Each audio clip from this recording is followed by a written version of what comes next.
Kobe Paras, ganito mag-effort kay Kylin Alcantara. Kobe sinamahan si Kylan magbigay ng relief sa Bicol.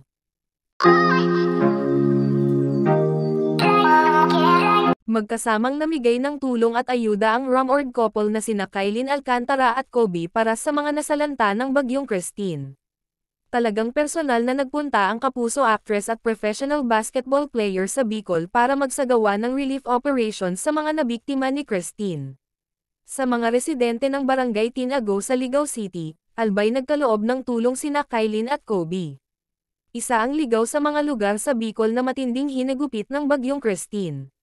Sa report ng morning show ng GMA na, unang hirit, ipinakita ang video kung saan isa-isang iniaabot ni Kylin at Kobe ang relief goods sa mga residenteng na-displaced ng baha at landslide. Proud Bicolana si Kylin na nagmula sa Camarines Sur kaya naman talagang nag-effort siya na makapunta at makabisita sa ilang lugar sa Bicol at makapaghatid ng kahit kaunting tulong.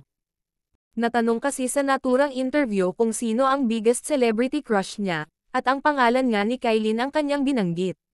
Kylin Alcantara because we are dating, say ng binata.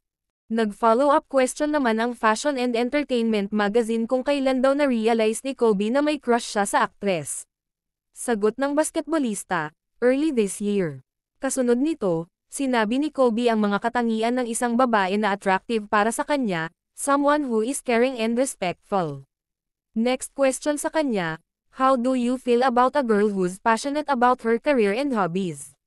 Say ni Kobe na tila inilalarawan si Kylin, it means everything to me. It's actually insane that there's women out there who focus on their career wholeheartedly and do well, and it's really important for women to be by herself and in her element and doing what she loves.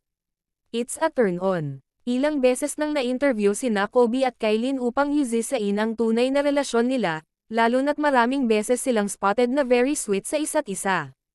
Ang madalas na sagot ng basketball player ay friends lang sila ng aktres, habang si Kylin naman laging sinasabing, to see is what you get.